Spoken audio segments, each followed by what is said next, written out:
आप सभी विश्वासियों को जयसु।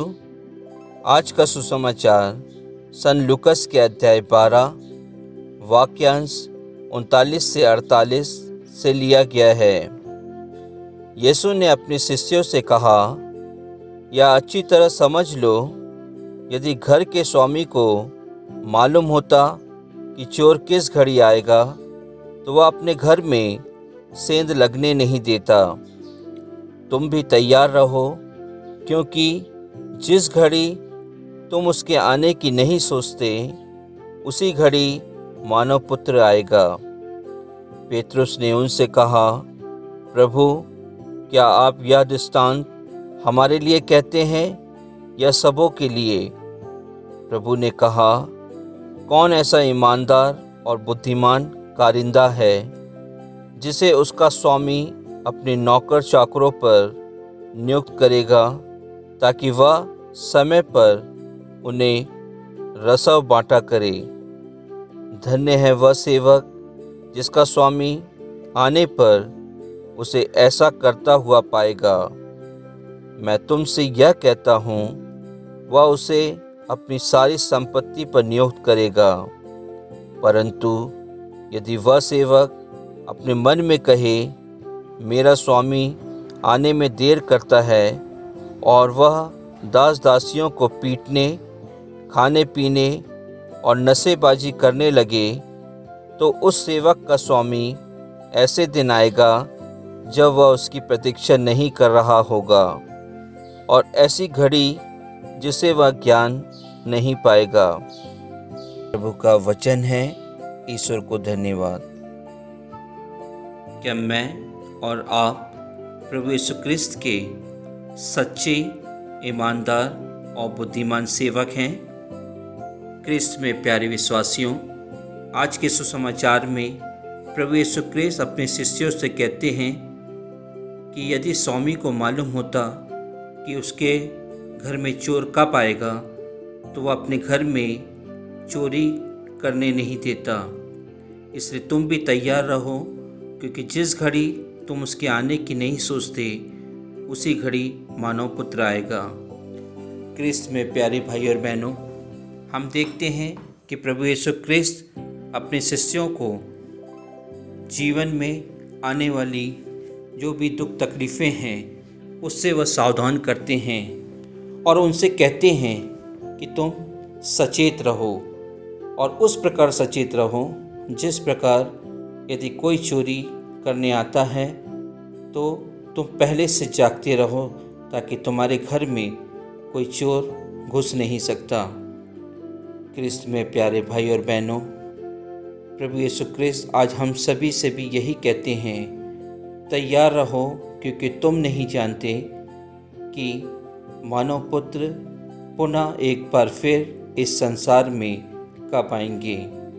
प्रभु यीशु क्रिस्त हमसे कहते हैं, जो जीवन मैंने तुम्हें दिया है, मैंने तुम्हें अपना लहू देकर खरीदा है। मैंने तुम्हें एक नाम देकर अपनी कलीसिया में एक जगह दी है। क्या तुम इस कलीसिया में मेरे बताए हुए नियमों, मेरी बताए हुए आज्ञाओं का पालन करते हो और उसके अनुसार अपना जीवन व्यतीत करते हो क्या? क्रिस्त में प्यारे भाई और बहनों, यदि हम अपने बारे में सोचें, अपने परिवार के बारे में सोचें, तो हमें मालूम होता है कि हम ईश्वर की आज्ञाओं और उनके नियमों पर नहीं चल रहे हैं, बल्कि हम इस संसार के ढोंगी उपदेश देने वालों के अनुसार अपना जीवन व्यतीत कर रहे हैं। हम लोगों के द्वारा बनाई हुई दुनिया में लिप्त हो गए हैं। हम सेवा कार्य छोड़कर दूसरों पर जुल्म ढा रहे हैं। हम लोगों की अच्छे सेवा करने के बजाय हम लोगों को दुख तकलीफ़ें देते हैं। प्रभु यीशु क्रिस्त कहता है कि वह सेवक अपने मालिक के लिए तभी वफादार हो सकता है जब वह अपने मालिक की सेवा सत्कार करता है, उसके बारे में सोचता है, उसके अनुसार अपना जीवन खो देता है। जिसने अनजाने में अपने मालिक के लिए जीवन दिया है वह ईश्वर के राज्य में पुरस्कार प्राप्त करेगा। क्रिस्त में प्यारे भाई और बहनों, प्रभु यीशु हमें सदा सजग रहने के लिए कहते हैं और उस घर के मालिक की तरह जो चोर के आने की घड़ी को जानकर अपने घर में चोरी नहीं होने देता है, उसी तरह हमें भी मानव पुत्र के आने की प्रतीक्षा करना चाहिए। हमें अपने जीवन को सुरक्षित रखना है। हमें ईश्वर को जवाब देना है कि ईश्वर ने जो जीवन हमें दिया है उस जीवन को हमने ईश्वर के अनुरूप चलाया है क्या? क्योंकि प्रभु यीशु क्रिस्त ने अपने शिष्यों के माध्यम से हम सभी को सचेत किया है और हमें बताया है कि वह एक बार फिर इस संसार में आएंगे और हम सभी के कार्यों के माध्यम से वह हमें पुरस्कार और दंडित करेंगे। हमें अपने जीवन में हमेशा ईमानदारी और सत्यनिष्ठता के साथ हमारी जो भी जिम्मेदारी है उसे निभाना है, उसे सफलतापूर्वक पूरा करना है, क्योंकि हमारा स्वामी अर्थात प्रभु यीशु क्रिस्त कभी भी इस संसार में आ सकता है और हम सभी उन नौकरों के समान हैं जो सदा तैयार रहकर अपने स्वामी के आने के इंतज़ार में रहते हैं। क्रिस्त में प्यारे भाइयों बहनों, क्या मैं और आप अपने आप को उन नौकरों के समान समझते हैं जो अपने मालिक के आने की तैयारी में लगे रहते हैं, अपने मालिक के बताए हुए बातों के लिए हमेशा तैयार रहते हैं?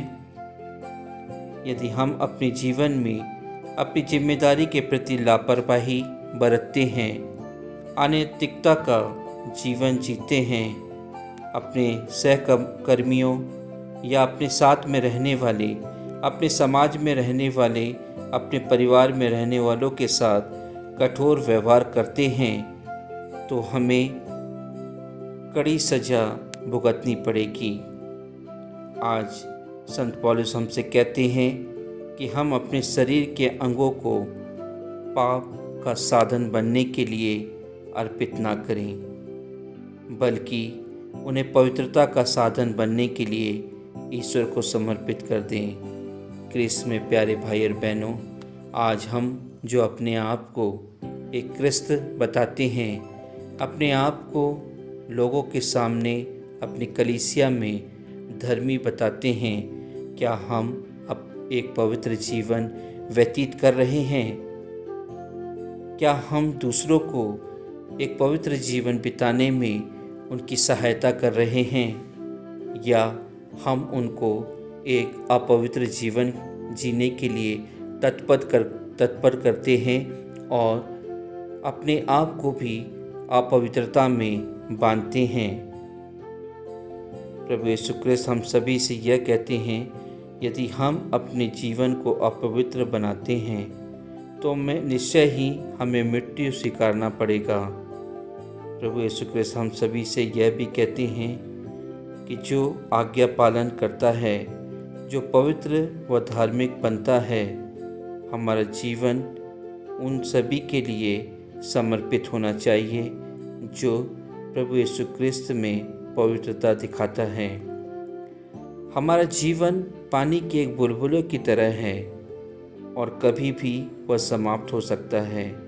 इसलिए जो जीवन प्रभु यीशु क्रिस्त ने हमें दिया है, जितना समय प्रभु यीशु क्रिस्त ने हम सभी को इस कलीसिया में दिया है, हम सभी को वह जीवन पवित्रता से, सत्यता से और दूसरों की सेवा करते हुए व्यतीत करना है। बाद में पछताने से हमें कोई लाभ नहीं होगा। हम यदि सोचें कि अभी का जीवन में मैं इस जीवन के सभी मौज मस्ती कर लूँ, इस जीवन के सभी पाप कर लूँ, इस जीवन की सभी प्रलोभनों में फंस जाऊँ, इस जीवन की सभी बुरी आदतों को अपना लूँ और बाद में मैं मरने के बाद क्षमा मांगूँ, तो प्रभु यीशु क्रिस्त कहते हैं उन सभी को मैं किसी भी तरह नरक में भी जगह नहीं दूंगा। इसलिए हम अभी से यह निश्चय कर लें कि हम धार्मिकता तथा पवित्रता के मार्ग पर चलेंगे और उस अनंत मुकुट को प्राप्त करेंगे जिसे स्वर्ग और पृथ्वी के सृष्टिकर्ता हमें देने वाले हैं। आमीन।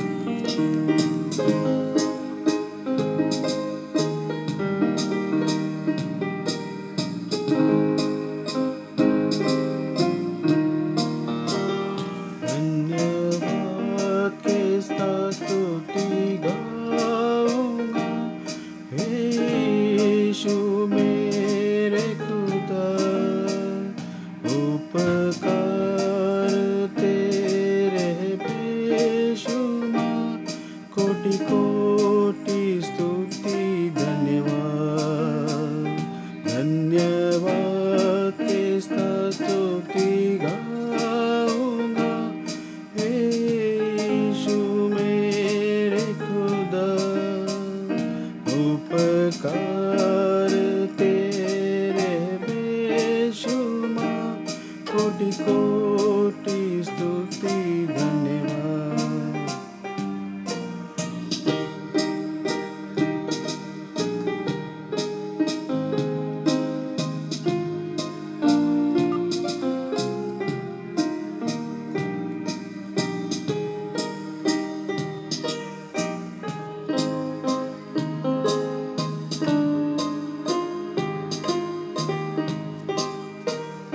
योगिता से बढ़ के दिया है अपनी दया से तूने मुझे, योगिता से बढ़ के दिया है अपनी दया से तूने मुझे, मांगने से ज्यादा मिला मुझे, आभारी है प्रभु में। मांगने से ज्यादा मिला मुझे, आभारी है प्रभु में।